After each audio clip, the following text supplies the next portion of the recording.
नमस्कार, आप देख रहे हैं न्यूज 11 भारत स्पेशल और मैं हूं अभिषेक सिन्हा आपके साथ। आज शुरुआत करेंगे मोदी के मैजिक से। जी हां, घर घर मोदी, हर हर मोदी एक बार फिर नारा सक्सेस कर गया है, सफल कर गया है। 4 राज्यों के चुनाव परिणाम सामने आ चुके हैं, जिनमें 3 राज्यों में भाजपा को भारी बहुमत मिली है। पूर्ण मैंडेट में भाजपा है, अकेले सरकार बनाने में सक्षम है और सरकार बनाने की तैयारी शुरू हो गई है। मुख्यमंत्री के नाम का चुनाव करना बस बाकी है। यहां आपको एक बात बता दूं कि ये जो 4 राज्यों में चुनाव हुए, इस चुनाव के ठीक पहले मोदी जी का खूंटी आना, प्रधानमंत्री नरेंद्र मोदी का रांची आना, रांची से खूंटी जाना, बिरसा मुंडा के गांव उलिहातू जाना, इसको इन 4 राज्यों के चुनाव से जोड़कर देखा जा रहा था कि मोदी ने यहां आकर एक नया संदेश दे दिया है। कहीं ना कहीं ये चुनाव को प्रभावित करने के लिए यहां आए हैं और जो आज चुनाव के नतीजे सामने आए हैं तो उससे यह साफ लग रहा है कि खूंटी में मोदी जी का आना कहीं ना कहीं एक संदेश देकर चला गया था, जो आज काम आ गया है। लेकिन जब झारखंड में आकर मोदी जी का संदेश छत्तीसगढ़ और मध्य प्रदेश, राजस्थान में काम कर सकता है, तो झारखंड में भी 24 नजदीक है, मिशन 24 नजदीक है। झारखंड में यह कितना कारगर होगा, सबसे पहले देखिए ये रिपोर्ट के बाद करेंगे चर्चा अपने अतिथियों के साथ। 3 राज्यों के चुनाव में कमल का कमाल। विधानसभा चुनाव में बीजेपी की आंधी। हिंदी पट्टी राज्यों में मोदी मैजिक बरकरार। मध्य प्रदेश, राजस्थान और छत्तीसगढ़ में प्रचंड बहुमत। तेलंगाना में कांग्रेस को 2/3 बहुमत। 4 राज्यों के विधानसभा चुनाव में एक बार फिर मोदी मैजिक बरकरार रहा। मध्य प्रदेश, राजस्थान और छत्तीसगढ़ में बीजेपी की आंधी ने कांग्रेस का सफाया कर दिया। इन तीनों राज्यों में बीजेपी को प्रचंड बहुमत मिली। मध्य प्रदेश में एक बार फिर बड़ी जीत के साथ बीजेपी की सरकार बनेगी, तो वहीं छत्तीसगढ़ में 54 सीटें जीतकर बीजेपी ने कांग्रेस को सत्ता से बाहर कर दिया। जबकि राजस्थान का रिवाज कायम रहा, कांग्रेस के जादूगर का जादू नहीं चला। राजस्थान में पूर्ण बहुमत के साथ बीजेपी की सरकार बनेगी। 3 राज्यों में मिली प्रचंड जीत से बीजेपी में उत्साह है, कार्यकर्ताओं में जश्न है। इन तीनों राज्यों के साथ झारखंड से लेकर दिल्ली तक जश्न मनाया जा रहा है।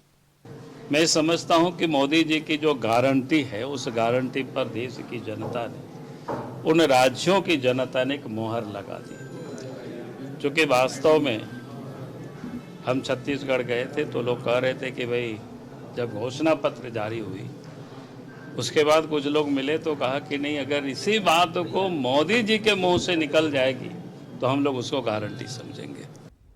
तो यह जो जीत है, यह जीत जनता की और माननीय कुशल नेतृत्वकर्ता नरेंद्र भाई मोदी, हमारे रणनीतिकार अमित शाह और असंख्य कार्यकर्ताओं का नेतृत्व करने वाले भारतीय जनता पार्टी के राष्ट्रीय अध्यक्ष, जिन लोगों के अथक परिश्रम से हम ऐसे उपलब्धियों को हासिल कर रहे हैं, मैं राजस्थान, मध्य प्रदेश और छत्तीसगढ़ के जनता को बहुत बहुत बधाई देता। 3 राज्यों में कमल खिला, लेकिन तेलंगाना में कांग्रेस ने बड़ी जीत दर्ज की। केसीआर की पार्टी की हार के साथ ही तेलंगाना में कांग्रेस सरकार बनाने जा रही है। 4 राज्यों के चुनाव परिणाम पर कांग्रेस ने कहा है कि इस जीत से बीजेपी को ज्यादा उत्साहित होने की जरूरत नहीं। वहीं जेएमएम ने कहा है कि पड़ोसी राज्य छत्तीसगढ़ में अगर हमें जाने का मौका मिलता तो नतीजा कुछ और होता। तो इसलिए इससे बहुत उत्साहित होने की जरूरत नहीं है। कुछ लोग बहुत ज्यादा उत्साहित हैं और तरह तरह की बातें कर रहे हैं कि मोदी की गारंटी, देश की गारंटी, पता नहीं क्या क्या कह रहे हैं। तो इतना उत्साहित होने की जरूरत नहीं। हम समझते हैं कि जब हमने हार स्वीकार किया है तो उनको भी जीत का जश्न मनाना चाहिए। उसको तो एग्जामिन करना पड़ेगा कि क्या है, क्योंकि हमारे सहयोगी साथी थे, लेकिन हमको लगता है कि लोगों ने बहुत सीरियस कंसर्न में नहीं किया, क्योंकि हम पड़ोसी राज्य है, हमको भी वहाँ पर यदि जाने का मौका मिलता तो कुछ लाभ ही होता। हम लोग विपक्ष में हैं, ये आकलन भी हम लोग करेंगे कि कहाँ पे आपका जाकर के वो लोग सारे कहिए कि विरोध के बावजूद भी सफल होने में समर्थ हुए, उन चीज को भी सभी को समझते हुए जो है आगे की तैयारी।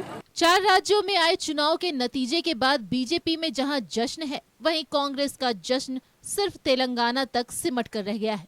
2024 में लोकसभा चुनाव है, ऐसे में इस नतीजे का असर लोकसभा चुनाव में पड़ने के आसार नजर आ रहे हैं। न्यूज़ 11 भारत के लिए रांची से विपिन, इमरान और राजेश कुमार के साथ ब्यूरो रिपोर्ट। नतीजों ने साफ कर दिया है कि 2024 का चुनाव बहुत ही मुश्किल होने वाला है। जिनको भी लग रहा है कि आसानी से सूपड़ा साफ हो जाएगा, ये ऐसा होने वाला नहीं है, क्योंकि छत्तीसगढ़, मध्य प्रदेश और राजस्थान तीनों में भाजपा बहुमत के साथ सामने आई है। जहां एक तरफ छत्तीसगढ़ में सिंहदेव की स्ट्रैटेजी भी काम कर रही थी, तेलंगाना में अजीत जोगी के बेटे का स्ट्रैटेजी काम कर रही थी, ट्रायंगुलर चुनाव बताया जा रहा था, राजस्थान और मध्य प्रदेश में भी फाइट बताया जा रहा था। लेकिन जब चुनावी नतीजे आए तो जनादेश ने तमाम एग्जिट पोल को ध्वस्त कर दिया।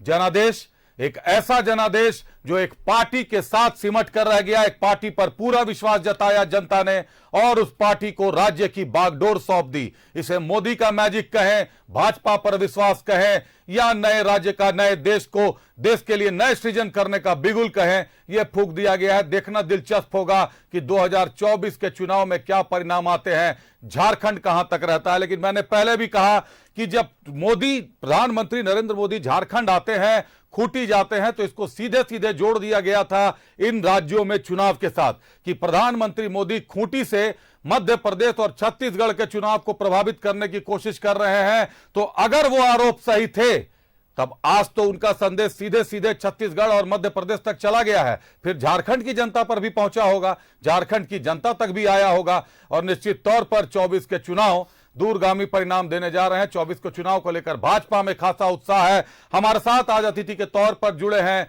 भाजपा के प्रदेश प्रवक्ता प्रतुल शाहदेव। काफी जश्न मना कर आए हैं, गुलाल लगा हुआ है चेहरा पर और दिन भर की थकान है, कहीं ना कहीं टीवी के सामने चिपके रहे हैं सारे के सारे बड़े नेता। हमारे साथ आंसू के मीडिया प्रभारी हैं परवाज खान। परवाज, स्वागत है आपका। दोनों अतिथियों का स्वागत करते हैं। परवाज, मैंडेट में है भाजपा। प्रतुल, पहला सवाल आपसे। हालांकि हम 2 और अतिथियों का इंतजार कर रहे हैं, हमने कांग्रेस और झामुमो को भी न्योता दिया है, 2 और पार्टियों के अतिथियों का इंतजार कर रहे हैं। उनके आने के बाद उनका भी स्वागत होगा, उनसे भी रूबरू होंगे। पहला सवाल प्रतुल शाहदेव जी से। प्रतुल जी, मैंडेट में आ गए हैं, बहुमत पर हैं, जनादेश ने तमाम एग्जिट पोल को ध्वस्त कर दिया, 1-2 को छोड़ दे तो, क्योंकि चुनाव के ठीक पहले जिसे सेमीफाइनल माना जा रहा था, सेमीफाइनल में भाजपा को नॉकआउट कर दिया गया था और आज भाजपा ने जो पुलबैक किया है वो देखने लायक है। प्रतुल जी। देखिए अभिषेक जी, आपके सभी दर्शकों को हमारा जोहार। जिस समय चुनाव की घोषणा हुई थी या सुगबुगाहट शुरू हुई थी 2-3 महीने पहले, उस समय जितने सर्वेज हुए थे, जितने पोल सर्वेज हुए थे, जितने पोलस्टर्स थे, सब ने हमें राइट ऑफ कर दिया था। कहा था राजस्थान में ये साफ हो जाएंगे, मध्य प्रदेश में हाफ हो जाएंगे, छत्तीसगढ़ में तो इनका अस्तित्व ही नहीं है, वो भूपेश कक्का का वहां पे जादू चलेगा, तेलंगाना में तो ये एग्जिस्ट ही नहीं करते हैं। तो जिस तरीके से 4 राज्यों के आज परिणाम आए हैं और 3-1 से हमारी जीत हुई है, और जीत भी कैसी जीत, 2/3 मेजोरिटी की ओर हम बढ़ रहे हैं। अभी भी रुझान और परिणाम में कुछ अंतर है। मध्य प्रदेश में, राजस्थान में मोटा मोटी 40-45 सीटों का डिफरेंस दिखता है, कभी ये 1-2 सीटें आगे पीछे होती हैं। और छत्तीसगढ़, जिसमें एग्जिट पोल्स ने भी हमें कहीं नहीं माना था, वहां हमारे और कांग्रेस के बीच में 18 सीटों का डिफरेंस अभी दिख रहा है। तो हम मानते हैं कि इसके सिर्फ 2 लाइन में जवाब हो सकते हैं, मोदी है तो मुमकिन है और एक अकेला सब पर भारी। देखिए किस तरीके से इन्होंने नेगेटिव नैरेटिव सेट किया था। एक प्रधानमंत्री जी को पनौती कहकर इन्होंने एक तरीके से गाली देने की कोशिश की थी। देखिए देश में रिएक्शन होता है, हमारे देश ना, जो हमारे यहाँ अक्सर सनातनी परंपरा से चलने वाली देश है, वहां लोग ऐसी प्रतिक्रियाएं और ऐसे अपशब्द टॉलरेट नहीं करते। दूसरी बात कि मध्य प्रदेश में लोगों ने कहा था कि 18 वर्ष से साहब आपकी सरकार है, अब तो आपको एंटी इनकम्बेंसी का सामना करना पड़ेगा। हमने उस एंटी इनकम्बेंसी को प्रो इनकम्बेंसी में बदला। लाडली योजना भी एक फैक्टर थी, लेकिन कहा ना, प्रधानमंत्री के चेहरे के सामने कोई चेहरा नहीं था। और राजस्थान का जो सरकार था, गहलोत के बारे में कहा जाता था कि भाई ये तो एटीएम है, जितना रिचार्ज करोगे उतना काम करते हैं, उसके आगे वो काम करते नहीं। और गहलोत के सरकार में महिला उत्पीड़न की संख्या देश में सबसे ज्यादा थी, और जितना घपले घोटाले उनकी सरकार में हुए वो कम ही हुए थे किसी में। तो ये जो एक ट्रेंड था, ये कहते थे लोग कि सरकारें बदलती हैं, लेकिन इस बार ऐसा नहीं हुआ। तो जो जादूगर गहलोत को कहा जाता था, शायद इन्होंने उल्टा जादू कर दिया और अपनी ही पार्टी को गैप कर दिया। लौटते हैं छत्तीसगढ़ की ओर। छत्तीसगढ़ की ओर मुझे याद है, मैं एग्जिट पोल के दिन बैठा था तो एक चैनल में, तो उस समय मुझे याद अभी भी अच्छे से, एक मट्रीज एजेंसी है, मट्रीज एजेंसी, हाँ जी, मट्रीज ने सिर्फ दिखाया था कि हम 47-48 सीटों के आसपास छत्तीसगढ़ में पहुंच सकते हैं। ये उन्होंने अपर लिमिट दिखाया था, लेकिन जो अक्सर जो फाइनल परिणाम है उसके आसपास भी कोई पोलस्टर नहीं था। मुझे लगता अकेला मैट्रिक्स था जो हमें सत्ता में आने की बात कह रहा था, और उस पर तमाम प्रश्न हुए थे कि भैया ये कैसे कह रहा है, ये हवा में बातें हैं। लेकिन अंडर करंट होता है, और जो ट्राइबल इलाके हैं, मेरे पास जस्ट एक आंकड़ा आया है, मध्य प्रदेश और छत्तीसगढ़ के ट्राइबल सीटों में 82% सीटों पर अभिषेक जी हमने जीत दर्ज की है। और ये नैरेटिव रच रहे थे कि ट्राइबल्स हमें वोट नहीं देंगे, ट्राइबल्स हमारे खिलाफ हैं, हमने ट्राइबलों का अपमान किया। जब प्रधानमंत्री, देश के पहले प्रधानमंत्री थे साहब, जो बिरसा मुंडा के पैतृक स्थान पे गए, मिट्टी को ललाट पर लगाया। बिरसा मुंडा के जन्मतिथि को हम जनजातीय गौरव दिवस के रूप में मनाते हैं। संथाली भाषा को 8वीं अनुसूची में शामिल किया। तमाम तरह की हम लोगों ने चीजें की। आदिवासी कल्याण मंत्रालय हमारे बीजेपी की सरकार में बना, तो आदिवासियों का वोट हमें जमकर मिला। और ओबीसी का जो कंसंट्रेशन था, ये कहते थे साहब ओबीसी नहीं इनको कुछ करने वाला, क्योंकि छत्तीसगढ़ में जो हमारा मुख्यमंत्री है वो सभी वर्गों को लेकर चल रहा। ओबीसी सीटों पर भी हमने बड़ी जीत हासिल की है। तो एक तरह से कहें, समाज के सभी वर्गों का हमें एक तरीके से सपोर्ट मिला। और अभिषेक जी, फाइनली तेलंगाना एक ऐसा राज्य था जिस पे लोगों का कम फोकस था। वहां इन्हें लग रहा था दो बड़ी ताकतें लड़ रही है, बीजेपी कोई कुछ नहीं कर सकती। 7 गुना हमारा वोट परसेंटेज शेयर बना, 7 टाइम्स। और हमारी सीटों की संख्या भी, मुझे जो लास्ट ट्रेंड याद है, वो 8 पहुंच गए थे, पिछले बार 1 थे। 8 गुना सीटों की संख्या, 7 गुना वोट परसेंटेज।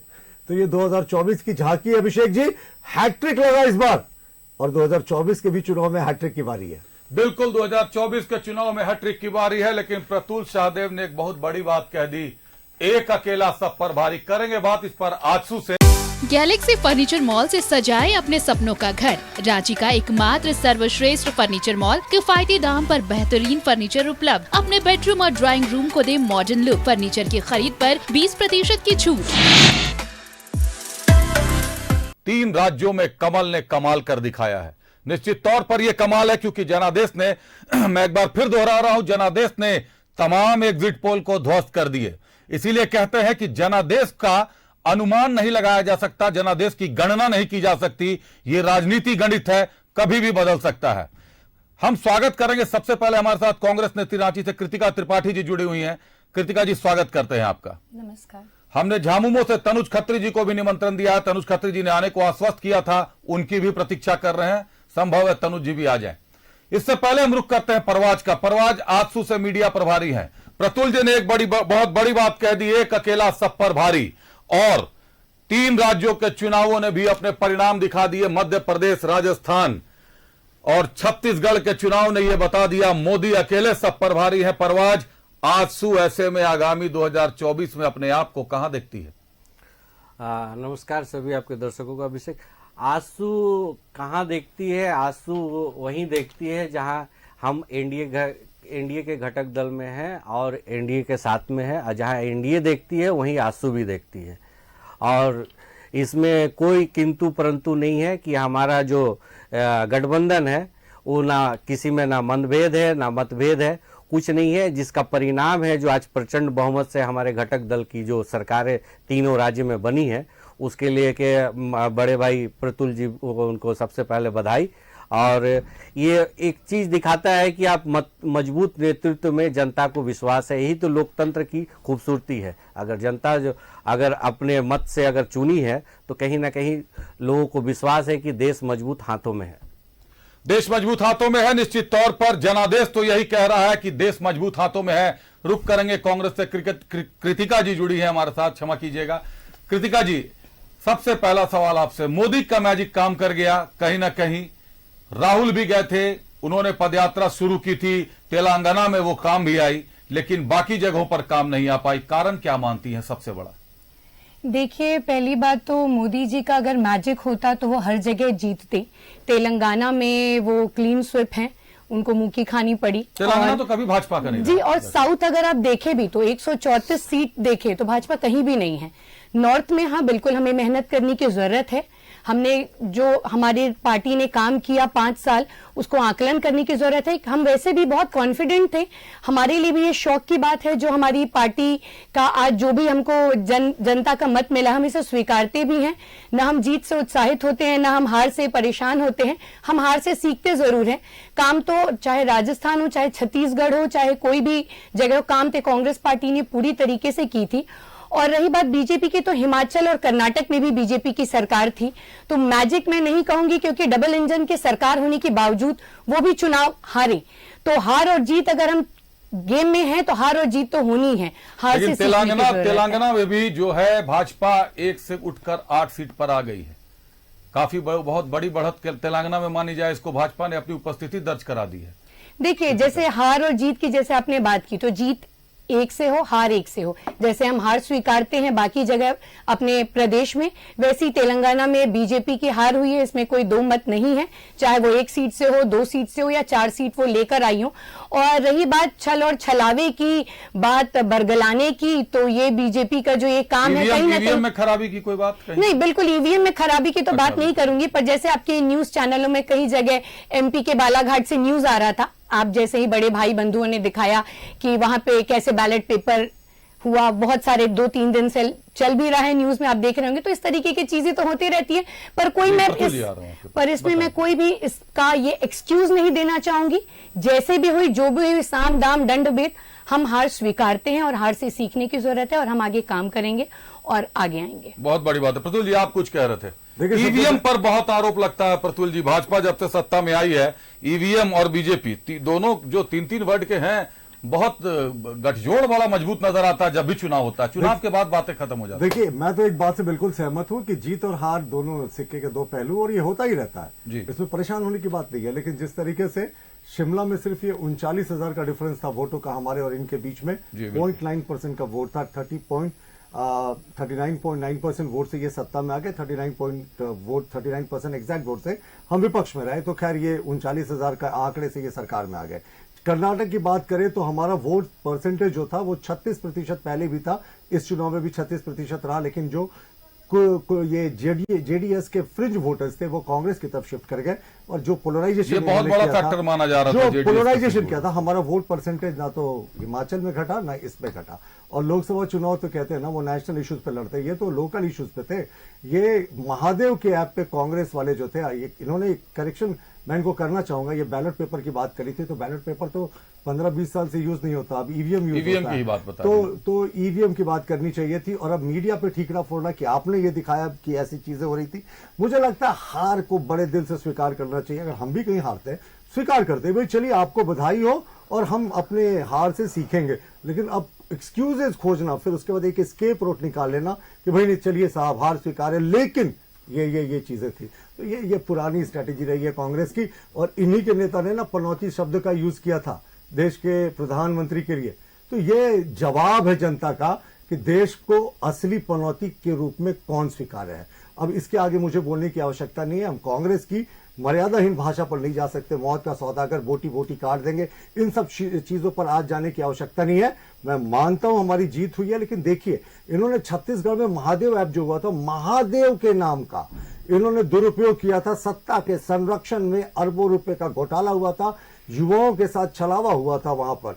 तो महादेव ने अपना तांडव तो दिखा दिया छत्तीसगढ़ में। बड़ा सेफ सीट था इनके लिए, बहुत ही सेफ राज्य था। वहां इनका क्या हुआ? राजस्थान ये कॉन्फिडेंस से रिटेन करेंगे गुड गवर्नेंस के आधार पर। लेकिन क्या हुआ? जादूगर ने, मैंने कहा ना, उल्टा काला जादू चलाया, अपनी ही पार्टी को गोल कर दिया। छत्तीसगढ़ की बात आप प्रतुल जी कर रहे हैं। छत्तीसगढ़ में जो एक बहुत बड़ा फैक्टर आज आया है, औरतों ने बहुत बढ़ चढ़कर मतदान किया है। आपकी लाडली योजना और महिला सशक्तिकरण की जो योजनाएं थी वो बहुत काम आई है। जो इंटरनल स्रोत मेरे सोर्सेज बता रहे हैं कि औरतों ने बढ़ चढ़कर मतदान किया है, और ये वोट कहीं ना कहीं पूरी तरह से भाजपा को गया। अभिषेक जी, मध्य प्रदेश में लाडली योजना का निश्चित रूप से हमें फायदा मिला है। छत्तीसगढ़ में जितने स्कैम्स हुए थे, 5,000 करोड़ का जो लीकर स्कैम हुआ था, उसके तार सीधे तौर पर मुख्यमंत्री के कार्यालय से जुड़े हुए थे। और पहली बार हुआ था कि किसी दफ्तर में, सरकारी दफ्तर में छापा हुआ था, तो एक अफसर के दफ्तर से 2 करोड़ रुपए कैश। तो झारखंड में कई छापे पड़ चुके हैं, कई जगहों पर छापे पड़ चुके हैं। तो मैं वही बता रहा हूं ना कि झारखंड और छत्तीसगढ़ और मध्य प्रदेश की स्थितियां कमोबेश एक समान है।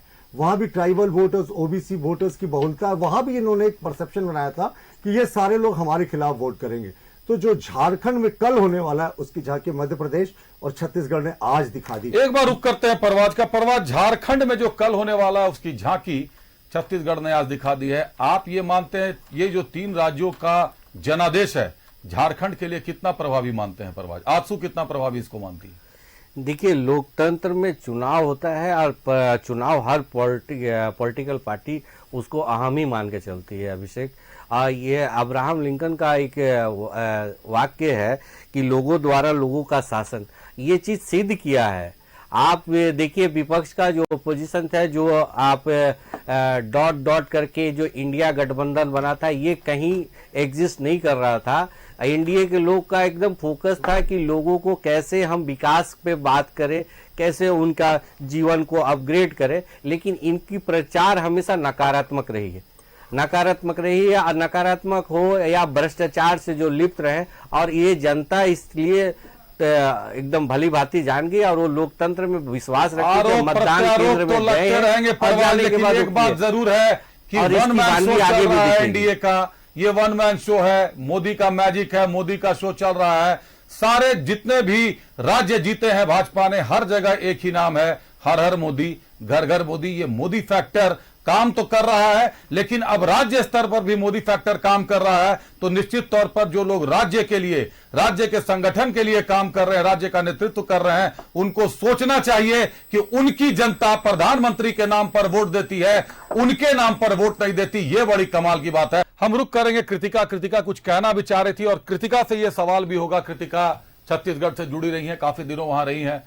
कृतिका, क्या कारण हुए कि छत्तीसगढ़ में चुनावी परिणाम जो एग्जिट पोल बता रहा था जनादेश, उसके बिल्कुल विपरीत चला गया? क्या कारण मानती है इसका? पहले तो बड़े भाई ने जो बात रखी उसके लिए मैं कहना चाहूंगी, आपने भी कहा कि मोदी जी का जादू चला, हर हर मोदी। तो कांग्रेस ऐसी पार्टी रही है जो हर हर मोदी नहीं, हर हर महादेव कहती है। और महादेव ऐप घोटाले की जो बात है, तो हम लोग प्रत्यारोप आरोप तो पॉलिटिकल पार्टीज में, राजनीति में लगते ही हैं। प्रत्यारोप आरोप लगाना बहुत अलग है और साबित करना और जो कोर्ट का फैसला आता है वो बहुत अलग है। तो जब कोर्ट का फैसला कुछ आ जाए, कुछ साबित हो जाए, क्योंकि तार बहुत लोगों से जुड़े होते हैं। अगर आज ये बहुत सम्मानित नेता हैं, अगर इनके साथ कोई आके एक फोटो खिंचा ले तो मुझे नहीं लगता ये जितने सौम्य और शालीन है ये किसी को मना करेंगे। तो आप उसको एक तार जोड़कर कहें कि ये कांग्रेस का घोटाला था, तो इसे मैं गलत कहूंगी। तो महादेव का नाम कभी कांग्रेस ने मजाक में भी नहीं लिया, न हर हर मोदी किया, न हर हर राहुल किया। हर हर मोदी, हर हर महादेव को भाजपा ने ही बनाया। तो भगवान जी और हिंदू और ये सब चीजों से जो हमारा आस्था का विषय है उसके साथ मतलब भाजपा भी कहीं ना कहीं अब एक आध चेहरों पर सिमट जा रही है, जो कांग्रेस की पुरानी रणनीति रही है, जो परिपाटी बनी हुई है कांग्रेस की, जो कांग्रेस छोड़ चुकी है, निकल ही नहीं पा रही है। अब नहीं, जो आपने कहा रही है, जो कांग्रेस छोड़ चुकी है, शायद अब बीजेपी वो कर रही है, क्योंकि हम अपने गलतियों से सीखते हैं। शायद हम सीखे होंगे, आज राष्ट्रीय अध्यक्ष हमारे बदल चुके हैं, बट अब देखी जाए बीजेपी के बाद, तो पास्ट में 50 सालों साल तक कांग्रेस थी, हमने कभी अहंकार उसमें नहीं किया। जीत और हार तो रहता है और मैंने कभी एक्सक्यूज भी नहीं दिया। मैंने कहा एक वोट से भी अगर कांग्रेस हारी है तो हम हार स्वीकार करते हैं, इसमें कोई एक्सक्यूज नहीं है कि क्यों हुआ, कैसे हुआ, कोई बहाने नहीं है। हाँ, जो हमने काम किया वो मैं बात जरूर कहूंगी, जो सामने वालों ने वादा किया वो बात मैं जरूर कहूंगी, क्योंकि मैं एक पार्टी को यहाँ पे स्पष्ट रूप से अपने पार्टी को बता रही हूँ, अपने पार्टी की तरफ से बात रख रही हूँ। दूसरी बात कहना चाह रहे हैं, एक मिनट, कुछ कहना चाह रही हैं आप अपनी बात पूरी कर लें, आप अपनी बात पूरी कर लें, बताएं कृतिका जी। दूसरी बात, इन्होंने कहा छत्तीसगढ़ में, जैसे आपने कहा छत्तीसगढ़ की बात कही, तो जैसे इष्ट देव होते हैं, तो मैं ब्राह्मण परिवार से आती हूँ, सनातनी। हाँ, मुझसे ये 10-20 हजार श्लोक पूछेंगे तो शायद मैं ना बता पाऊं, क्योंकि हमारे यहाँ 36,000 कोटि देवी देवता रहते हैं। हमारा संस्कृति बहुत बड़ा, बहुत वास्ट है, हमारा बहुत बड़ा हिस्ट्री रहा है सनातन धर्म का। तो एक एक छोटी चीजें बताना और रटना संभव नहीं है, पर हमारे इष्ट देव होते हैं। हम दिक्कत होती है तो हम महादेव को याद करते हैं। वैसे भाजपा के इष्ट देव हैं, मैं नाम बताना चाहूंगी, ईडी और आपको पता है सीबीआई इनकम टैक्स, तो ईडी और सीबीआई नहीं, मुख्यमंत्री को 122 वोटों से पराजित करवा मैं बता रही हूँ ईडी सीबीआई ने क्या किया। आप बाबा बालकनाथ जी का आप नाम सुने हैं, अभी नरेंद्र सिंह तोमर 10,000 करोड़ का घोटाला उनके बेटे का, जहां वीडियो वायरल हो रहा है, जहां लोग सामने आकर जहां लोग थोड़ा हट रही है, आता हूं आपके नहीं, मैं ईडी की बात पे बात करना चाहूंगी। मूल विषय पर आ रहा हूं। पहले प्रतुल जी कुछ कहना चाह रहा है, अपनी बात कर ले, फिर मेरा एक सवाल है प्रतुल जी। 5 मिनट से मैं सुन रहा था कांग्रेस की नेत्री को, नहीं दो मुझे बोलने दें, जी, मैंने तो कभी नहीं बिल्कुल, टोका आपको। नहीं और टोका नहीं, टोकी 5 मिनट करेंगे तो आपको फिर दिए शायद मैंने, मेरे लंग पावर को करीब 4-5 मिनट। अंडर एस्टिमेट ना करें। बताएं प्रतुल जी। अच्छे से हो रहा है डिबेट, तो जी, अपनी बिल्कुल। अपनी बारी में बोलते हैं। नहीं, अपनी अपनी बात। 5 मिनट से कांग्रेस की आदरणीय जो नेत्री हैं वो भगवान महादेव और ईश्वर के बारे में बोल रही थी। सच में दिल में बड़ा अच्छा लगा कि जब कोई कांग्रेस का नेता महादेव के बारे में बात करे, ईश्वर के बारे में बात करे, क्योंकि अभिषेक जी याद है ना, ये वही कांग्रेस पार्टी है जिसने सुप्रीम कोर्ट में 2009 में हलफनामा दाखिल करके कहा था कि भगवान राम काल्पनिक कैरेक्टर है राम सेतु के केस में। ये वही कांग्रेस पार्टी है जिसने कहा था कि रामायण एक काल्पनिक ग्रंथ है। ये वही कांग्रेस पार्टी है जिसने सीता मैया को कार्टून कैरेक्टर बताया था। ये वही कांग्रेस पार्टी है जिसने भगवान महावीर के अस्तित्व को नकारा था। और ये कोई सोशल फोरम में या कोई भाषण में नहीं, सुप्रीम कोर्ट में एफिडेविट डालकर इनकी सरकार ने कहा था। क्यों? क्योंकि इनकी सरकार एक जो शिपिंग लॉबी थी उसके प्रेशर में राम सेतु को तोड़कर एक रास्ता निकालना चाहती थी। राम सेतु को इन्होंने काल्पनिक बताया था। तो उस पार्टी से आप क्या उम्मीद करते हैं जिनके नेता राम मंदिर के जब मुकदमा हो रहा था तो दूसरे पक्ष के पैरविकार थे। कपिल सिब्बल किस पक्ष से थे? किसी से छुपा है? तो कांग्रेसी जब भी ईश्वर की बात करे ना तो ये बड़ी हास्यास्पद स्थिति हो जाती है, क्योंकि इन्होंने सिर्फ और सिर्फ तुष्टीकरण की राजनीति की, और ऐसा तुष्टीकरण कि बहुसंख्यक समाज के इन्होंने जो अपेक्षाएं थे उसको कुठारा किया। प्रतुल जी, आरोप प्रत्यारोप को अगर छोड़ दे तो जो कांग्रेस पर हमेशा आरोप लगते रहे हैं कि कांग्रेस गांधी परिवार से बाहर निकल ही नहीं पा रहा, हमेशा ये आरोप कांग्रेस पर लगते रहे, और निश्चित तौर पर कांग्रेस में ये परंपरा, ये परिपाटी आज भी चली आ रही है कि भले राष्ट्रीय अध्यक्ष इनके कोई रहे, सत्ता कह लें या इनका संगठन कह लें, कहीं ना कहीं घूम फिरकर वो गांधी परिवार के नेतृत्व में ही चलता है। कहीं ना कहीं भाजपा में भी अब ये चीज नजर आने लगा है, लेकिन चेहरा बदल गया है। प्रधानमंत्री नरेंद्र मोदी के नाम पर 14 का चुनाव, 19 का चुनाव और अब 24 के चुनाव की भी तैयारी है। तब तो बिल्कुल एक ही परंपरा अपनाती जा रही है भाजपा भी। बिल्कुल नहीं, हमारे यहाँ अगला राष्ट्रीय अध्यक्ष कौन होगा किसी को नहीं पता। नहीं, राष्ट्रीय अध्यक्ष तो उनके भी बदलते हैं, पर वो चेहरा जो चुनाव लड़ता है उनके यहाँ जो भी होगा उसका।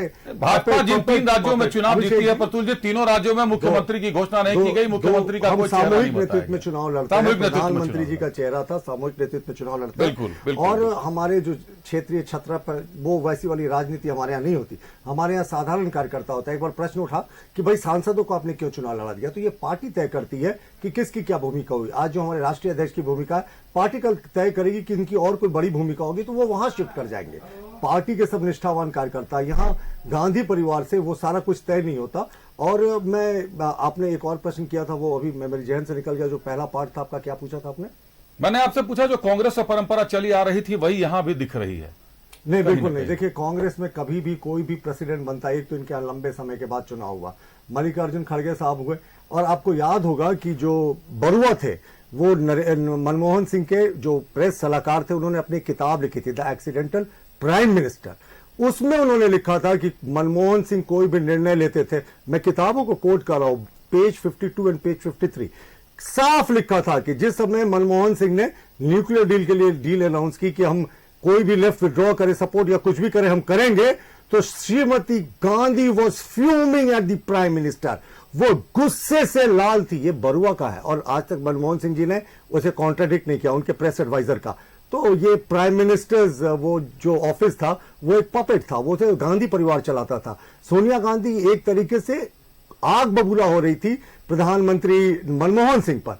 ये हमारे यहाँ परंपरा नहीं होती साहब, हमारे यहाँ इंडिपेंडेंटली होता है। मैं आता हूं आपके पास एक परंपरा के लिए। पहले एक बार परवाज का रुख करते हैं, बहुत देर से शांत बैठे। परवाज, लोकसभा चुनाव 2024 करीब करीब आ चुका है। आंसू अपने आप को कहां देख रही है? 3 सीटें हैं संथाल में और भी सीटें, 14 सीटें करीब करीब झारखंड में हैं। कहां देख रही है आंसू अपने आप को? कितनी सीटों पर लड़ेगी आंसू?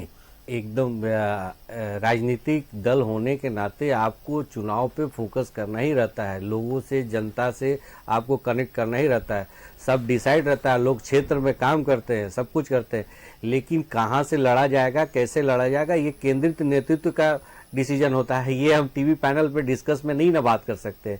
हम एक चीज मैं मेंशन करना चाहूंगा अभिषेक जी, ये 5 राज्य का जो चुनाव हुआ था, इसमें आजसू देखिए हमेशा सामाजिक समरसता की बात करती है। इस 5 राज्य का चुनाव में आप कहीं भी देखिएगा कि विकास और बेनिफिशियरी और ये सारा कुछ का ही बात हुआ था, लेकिन कांग्रेस कहीं ना कहीं से आस्ते से धीरे से कहीं ना किसी तरह से धर्म को खींच के लेके ही जाती है चुनाव में। अभी देखिए डिबेट में ही हमारी कांग्रेस की जो बहन आई थी, उन्होंने अपने ही नेतृत्व के जो उनके पुराने हैं, अपने के प्रेजेंट को लेके, अपने जो पीछे इनके जो नेता रहे उन पे ही प्रश्न चिन्ह उठा दिया था कि वो लोग किए थे, ये नए आए हैं, छोड़ दिए थे। कहीं आस्ते से ये धर्म की बात को लेके आ गए। डिबेट होता है, डिबेट आप कीजिए ना, विकास पे बात कीजिए, जो इतना दिन से आप पीछे रह गए हैं, सब कुछ जो छोड़ते चले गए हैं, उस पे बात कीजिए। आज देखिए भ्रष्टाचार पे जनता जवाब दे, भ्रष्टाचार पर बात करूंगा, लेकिन एक सवाल प्रतुल जी से है। ये न्यूज 11 का एक्सक्लूसिव भी इसको मान सकते हैं आप, क्योंकि अभी तक किसी भी मीडिया की सुर्खियों में मुझे तो नजर नहीं आया। कल देर रात छत्तीसगढ़ में 30 ने ऊपर नेताओं की, भाजपा नेताओं की सुरक्षा बढ़ाई गई। भाजपा नेताओं की सुरक्षा बढ़ाई गई, 30 से ऊपर भाजपा नेताओं की, उनको सीआरपीएफ की सिक्योरिटी प्रदान की गई देर रात। आखिर ऐसा क्या था प्रतुल जी, ऐसा क्या हो रहा है कि राज्य में जो केंद्रीय एजेंसियां काम कर रही है उनको सीआरपीएफ की सुरक्षा देनी पड़ रही है? छत्तीसगढ़ में जहां पर उठापटक की स्थिति थी, और छत्तीसगढ़ में भाजपा नेताओं पर कई हमले भी हो चुके हैं। जानकारी के लिए बता दूं, कल देर रात सुरक्षा बढ़ाई गई, सीआरपीएफ की सुरक्षा दी गई। क्या संदेश दे रहे हैं ये? देखिए, सुरक्षा उपलब्ध कराना नहीं उपलब्ध कराना वो गृह मंत्रालय, वो राज्य सरकार का गृह मंत्रालय हो और केंद्रीय गृह मंत्रालय का हो, उनको जो स्पेसिफिक इनपुट मिलते हैं उसके आधार पर बढ़ाई जाती है। और एकदम आपकी खबर सही है, कल देर शाम से ऐसी खबरें आ रही थी कि छत्तीसगढ़ में बड़े पैमाने पर बीजेपी के एमएलएस को किसी न किसी तरीके से डराने धमकाने की कोशिश हो रही है, क्योंकि मुझे लगता है शायद writing on the wall Baghel government को दिख गया था। और मैं साधुवाद करता हूं आपको इस एक्सक्लूसिव स्टोरी के लिए, मैं इसकी पुष्टि भी कर रहा हूं कि बिल्कुल सुरक्षा बढ़ाई गई, क्योंकि राज्य सरकार से जब हमारे प्रदेश अध्यक्ष ने बात करके वहां के डीजीपी से बात की कि सुरक्षा बढ़ाइए, तो उन्होंने 3 घंटे इंतजार किया, कोई सुरक्षा बढ़ाई नहीं गई। तब केंद्र सरकार को हस्तक्षेप करना पड़ा और केंद्र सरकार को हस्तक्षेप करके इन विधायकों को सुरक्षा देनी पड़ी, क्योंकि स्पेसिफिक इनपुट थे इस यूनियन होम मिनिस्ट्री के पास कि इन विधायकों को टारगेट किया जाएगा, इनको डराया धमकाया जाएगा, अपहरण तक की आशंका थी। लेकिन राज्य पुलिस ने जिस इलेक्शन स्टेट में भी, जिसमें कहते हैं कि जो एडमिनिस्ट्रेशन होता है वो काफी पारदर्शी होता है, उस समय भी सुरक्षा उपलब्ध नहीं कराई। इसमें एक चीज और मैं जोड़ देता हूं, आप झारखंड का ही उदाहरण ले लीजिए ना, कि झारखंड में जो भ्रष्टाचार के आरोपी जेल में बैठे हुए, वो केंद्रीय एजेंसी पे नक्सल अटैक कराना चाह रहे हैं, हनी ट्रैप कराना चाहते हैं। इस तरह का तो अगर केंद्र को इनपुट है तो वाकई सुरक्षा देनी चाहिए। और ये घातक बात है। अभिषेक जी, मैं ट्रैक से हटके सिर्फ एक लाइन बोल रहा हूं। आज एक बड़ी चिंताजनक डेवलपमें हुई, जो मुझे लगता है इसका विषय नहीं है, लेकिन धनबाद के जेल में एक हत्या हो गई। अब वो गैंगस्टर है कि नहीं है, जेल के भीतर पिस्टल से एक व्यक्ति को 9 गोलियां मारी गई जी। तो ये जेल से सरकार कभी प्रेम प्रकाश चलाते हैं, जेल से सरकार कभी जो बंद अफसर है वो चलाते हैं, अमित अग्रवाल चलाते हैं, और अब तो जेल में 9 गोलियां मारकर हत्याएं हो रही हैं। हम वो भी बताएंगे आपको 9 गोलियां कैसे चलाई गई। डीसी और एसएसपी इस वक्त धनबाद जेल के अंदर कैंप कर रहे हैं। गोली चलाने वाला अमन सिंह था, जो नीरज सिंह हत्याकांड का मुख्य शूटर माना जाता था, जिसने सारी व्यवस्था की थी, उसकी हत्या की जा चुकी है, बॉडी चली गई है एनएमसीएच। पहले कृतिका का रुख करते। कृतिका, छत्तीसगढ़ में आपकी सरकार है, झारखंड में भी आपकी सरकार है, छत्तीसगढ़ में आपकी सरकार थी, क्षमा कीजिएगा। छत्तीसगढ़ में कल देर रात भाजपा नेताओं की सुरक्षा बढ़ाई जाती है। झारखंड में ईडी के अधिकारी को हनी ट्रैप और नक्सल अटैक के मामले में सीआरपीएफ को सुरक्षा देनी पड़ती है, एक्सप्रेस सुरक्षा मिलती है उनकी। ये कौन सी राजनीति है? ये राजनीति किस तरफ जा रही है कृतिका? जी, पहले तो मैं 1 मिनट का समय लूंगी क्योंकि आपने पिछले बार कोट किया 5 मिनट। महादेव जी का नाम हो या उन्होंने राहुल गांधी ने और कांग्रेस ने क्या कहा मोदी को, और महादेव ने सच्चाई दिखा दी, महादेव ने पापियों को ये कर दिया, ये सब शब्द मेरे नहीं थे। ये लाइव टीवी डिबेट है, रिपीट भी देखा जा सकता है। तो जब आप महादेव की बात करेंगे, आप हिंदू मुस्लिम की बात करेंगे, आप धर्म की बात करेंगे, तो मुझे उसमें बात रखनी पड़ेगी। अगर मैं नहीं रखूंगी तो आप बोलेंगे कि कांग्रेस के पास तो बोलने को कुछ है ही नहीं। तो क्षमा कीजिए बड़े भाई, जो परवेज भाई, शायद मैं सही बोल रही हूँ, हाँ, उन्होंने जो कहा कि मैंने क्यों मुद्दाई महादेव और हिंदू मुस्लिम या महादेव जी का नाम क्यों लाया, बस मैं भी इंटरप्ट नहीं कर रही थी, तो मैं भी वही उम्मीद करूंगी, इसीलिए मैंने महादेव का नाम लाया। नहीं तो मेरा भी कांग्रेस पार्टी का हमेशा से मुद्दा रहा है अनएम्प्लॉयमेंट के लिए आवाज उठाना, यूथ के लिए आवाज उठाना, महिलाओं के लिए आवाज उठाना, एमएसपी के लिए बात करना, ओल्ड एज पेंशन की बात करना। एक बार सुरक्षा पर भी एक बार बात करेंगे। छत्तीसगढ़, आपने जो पहला प्रश्न किया छत्तीसगढ़, तो छत्तीसगढ़ में ये तो हास्यास्पद बात जो आप कह रहे हैं कि एक, मुझे लगता है कि मिलीजुली ये एक भगत, ये क्या बोल सकती हूँ उसको मैं, एक कंट्रोवर्सी क्रिएट करने का तरीका होगा जो पहले से बीजेपी करती आई है। क्योंकि 2013 में क्या मैं बोल लूं, 2013 में दरभा घाटी में एक कांड हुआ था, दरभा वैली में हमारे कांग्रेस के बड़े बड़े दिग्गज नेता उसमें शहीद हो गए। और जितना भी हिस्ट्री आप देखेंगे, बीजेपी के कभी भी नेता, मंत्री, कार्यकर्ता ऐसे शहीद नहीं होते, ऐसे गोलियों से छल्ली नहीं किया जाता है। आज तक उसकी जांच नहीं हो पाई, सीबीआई का आज तक उसमें कुछ फुल प्रूफ एक्शन नहीं लिया गया। तो छत्तीसगढ़ की आप हिस्ट्री की बात करेंगे तो 2013 जून का आप किस्सा उठा के देख लीजिए, एक एक चीज डिटेल है कि हमारी नेताओं को कैसे 100-150 गोली मारे गए थे, शरीर का उनका एक अंग नहीं बचा था। तो ये कल इनको कुछ मिला होगा कि इन्हीं के पार्टी के नेता शायद जाना चाह रहे हैं, आना, कुछ भी वो हो सकता है, एन नंबर ऑफ रीजंस हो सकते हैं। मैं ये नहीं मानूंगी कि कांग्रेस किडनैपिंग और ये कर रही थी, क्योंकि अगर आप मतगणना के पहले पार्टी के नेता, क्योंकि अगर आप, मैं बता रही हूं, क्योंकि अगर आप कांग्रेस या बीजेपी की बात करें, बीजेपी को आप देश भर में देखेंगे तो तोड़ मड़ोड़ करके, साम दाम दंड भेद करके, किडनैपिंग करके, रिजॉर्ट्स में छुपा के इसके नेताओं को, इसके मंत्रियों को खींच के, चाहे ये सरकार, इसीलिए मैं बोलता हूँ, इन्होंने कहा कि भाजपा के नेताओं की कभी शहादत नहीं हुई।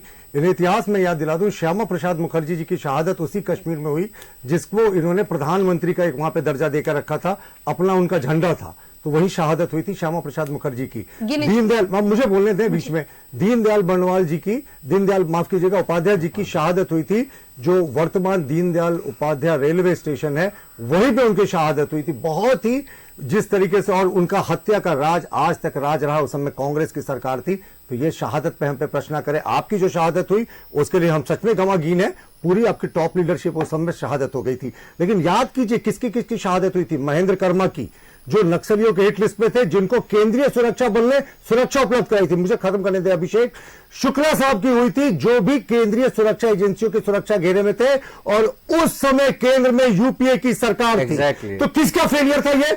यूपीए की सरकार में सेंट्रल गवर्नमेंट फोर्सेस के सिक्योरिटी में अगर सेंट्रल गवर्नमेंट की इनपुट्स नहीं मिले, क्यों? क्योंकि इनके समय एजेंसियों का राजनीतिकरण होता था। इन्हीं के समय सीबीआई के लिए सुप्रीम कोर्ट ने कहा था ना, पिंजरे में कैद तोता है। तो जो पिंजरे में कैद तोता है, और मोदी की गारंटी मोदी ने जो भरी सभा में दी थी, मोदी ने भरे मन से कही थी, ये मोदी की गारंटी है। वो गारंटी कहीं ना कहीं इन चुनावों में साफ दिखाई दे गई।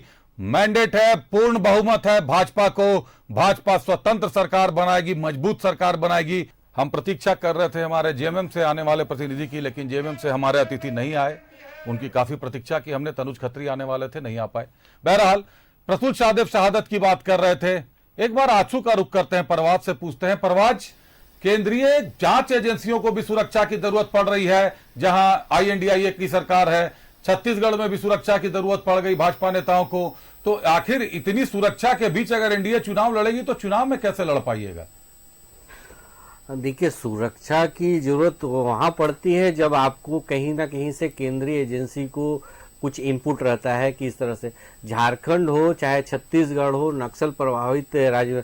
अभी देखिए छत्तीसगढ़ की नक्सल स्थिति बहुत विकट है, लेकिन अभी आप देखिए, अभी माननीय होम मिनिस्टर अमित शाह जी आए हुए थे अभी बीएसएफ के रेजिंग डे पे। उन्होंने भी ये एक ही चीज बोला था कि बहुत जल्दी नक्सल का सारा खात्मा कर दिया जाएगा। लेकिन इस तरह का चीज अगर कहीं जेल में बैठा हुआ आदमी जो आरोपी है और केंद्रीय एजेंसी ईडी ऐसा एजेंसी पे अगर वो उस तरह से हनी ट्रैप हो या नक्सल अटैक कराना चाहता हो, तो इस तरह का अगर इनपुट मिलता है तो सुरक्षा के लिए तो बहुत जरूरी चीज है। और ये बहुत ये मानसिकता दिखाती है कि आप कुछ चीज को आप जो गुनाह होते आ रहा है, नक्सलवाद होते जा रहा है, इसको आप रोकना नहीं चाहते, आप इसको प्रोत्साहित करना चाहते हैं। रुक करते हैं प्रतुल सहदेव का। प्रतुल सहदेव जी, झारखंड में बड़े नेताओं का ताबड़तोड़ दौरा लगा हुआ है, चुनाव नजदीक है, जनता तक क्या संदेश देना चाह रहे हैं?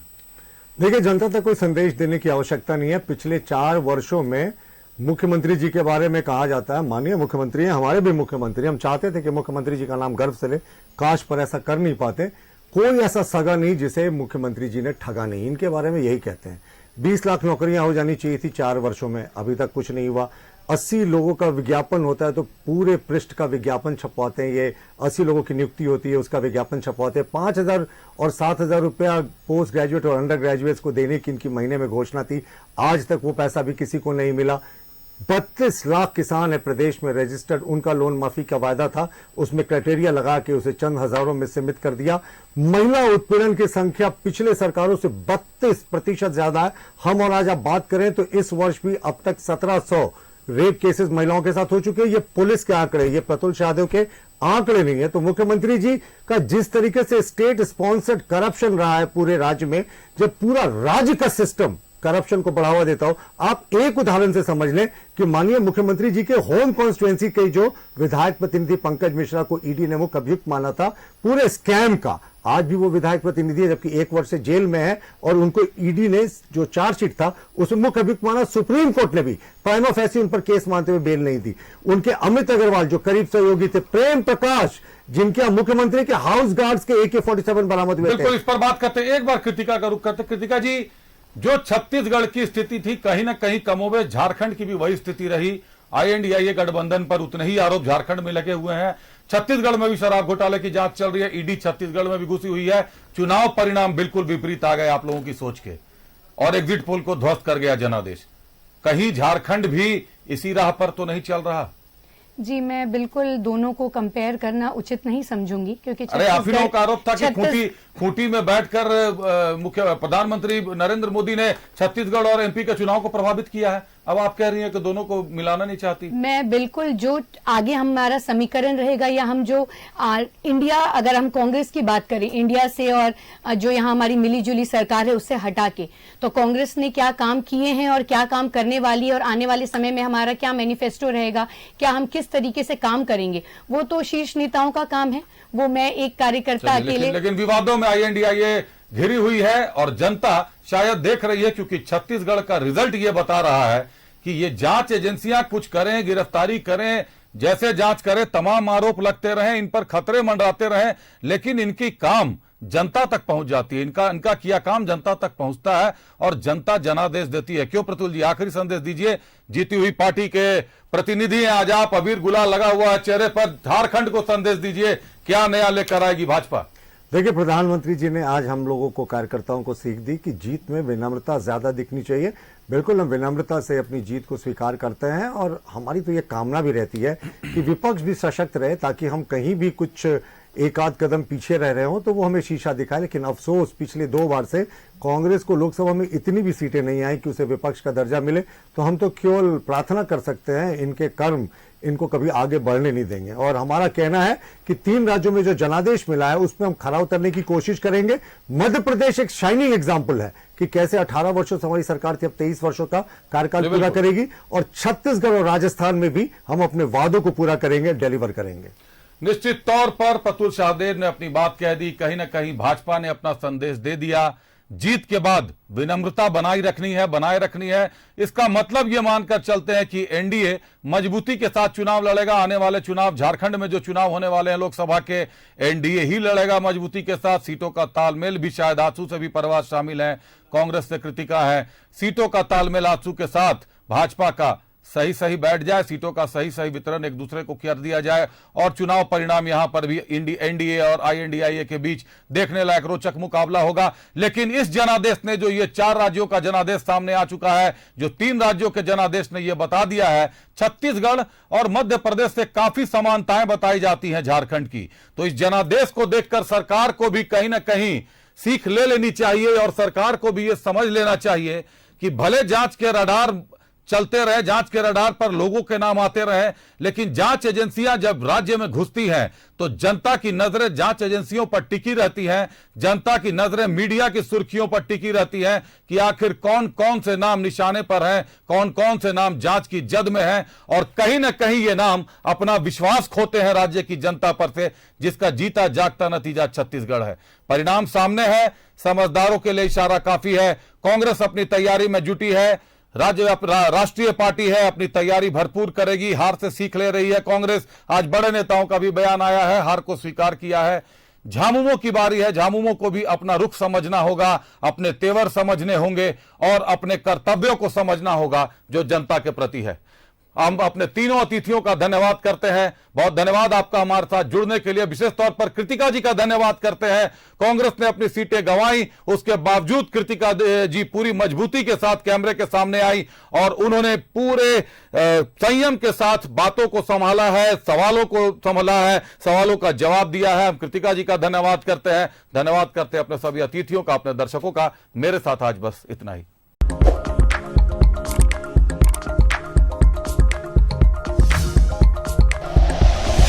Like and share videos, subscribe करें हमारा चैनल और प्रेस करें बेल आइकॉन। News 11 भारत, सच है तो दिखेगा।